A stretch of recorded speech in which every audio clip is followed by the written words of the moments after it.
Mga kapuso, masarap magtampisaw sa dagat? Wow! Ngayong umaga na bakasyon pa rin dahil All Souls Day. Kaya dagsang ilang beachgoers sa Tondalican Beach sa Dagupan City. Nagkatutok doon live si Russell Simorio. Russell, good morning!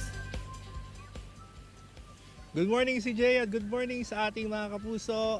Happy Thursday! At matapos nga ang pagbisita sa mga sementeryo para magtirik ng kandila at alalahanin ang ating mga yumaong mahal sa buhay, ay sunod naman na dinagsa ngayon ng mga bisita ang mga pook pasyalan o yung mga tinatawag na tourist attraction. At kung dito sa Dagupan City ang pag-uusapan, syempre hindi dyan mawawala ito ang Tondaligan Beach na sa mga oras na ito makikita natin jump pack, napakaraming mga bisita ngayon na nandito ngayon, no? At kanya-kanya silang latag dito nga sa buhangin. Yung iba nagdala ng sariling mga lamesa habang pinagsasaluhan ang dala nilang mga pagkain. At syempre hindi din mawawala sa kanilang baon ang Dagupan Bangus. Alam mo CJ, magandang pagkakataon din ito para doon sa mga bangkero para kumita ngayong dagsa ang mga bisita. Hindi naman sila nagtaas ang singil nila sa pagsakay ng bangka. Ayon sa mga nakausap natin na mga bisita dito sa Tondaligan Beach, ine-enjoy nila itong holiday break bago sila magbalik opisina sa kanilang mga trabaho, bago magbalik eskwela din ang mga bata. Ngayon, kumustahin natin ang ilan sa mga bisita dito nga sa may Tondaligan Beach Park na sa ngayon ay talagang dinumog, dinagsa ng mga pamilya at grupo na magkakaibigan. Ma'am, good morning po.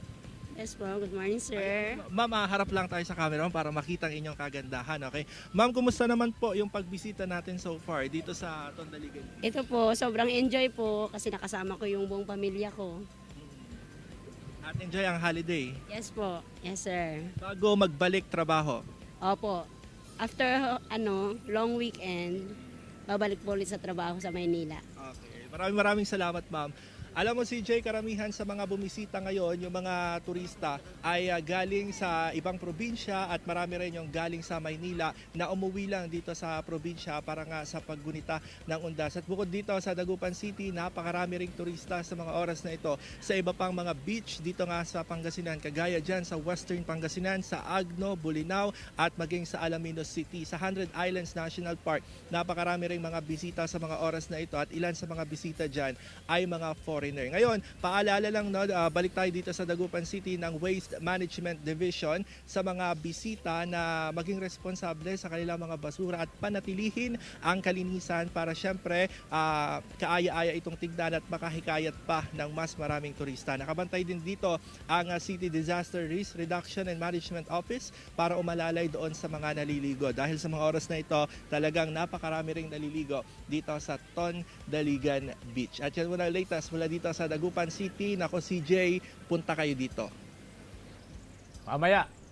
Maraming salamat, Russell Simorio.